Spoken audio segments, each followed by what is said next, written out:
अब भाई होता क्या है pair of linear equation in two variables? बात करते हैं पेयर की। पेयर का मतलब है, जैसे आपने पढ़ा होगा पेयर ऑफ शूज़, तो शूज़ पेयर मतलब दो चीज़ों के बारे में बात कर रहे हैं। तो ऐसे ही हम बात कर रहे हैं pair of linear equation. It mean अब हमारे पास दो लीनियर इक्वेशन होंगी, equation number 1, equation number 2। Pair वाली चीज़ समझ आ गई। लीनियर इक्वेशन है तो लीनियर क्या डिनोट करेगा यहाँ पर? लीनियर डिनोट करेगा कि उस इक्वेशन की डिग्री क्या होनी चाहिए? 1 होनी चाहिए। लाइक जो भी वेरिएबल की पावर है वो 1 होनी चाहिए। भाई इसने साथ में जोड़ दिया कि 2 वेरिएबल्स होने चाहिए। अभी तक हम क्या पढ़ रहे थे? अभी तक अगर हमने लीनियर पढ़ा तो ax + b, इसमें तो एक ही वेरिएबल है।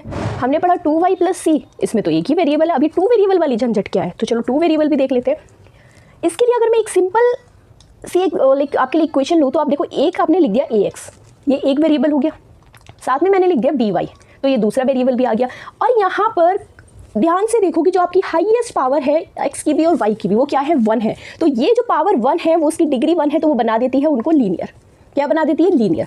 इसी तरह से हमारी जो जनरल इक्वेशन होती है वो होती है लाइक आपकी ax + by, एक कांस्टेंट भी ऐड करेंगे c = 0।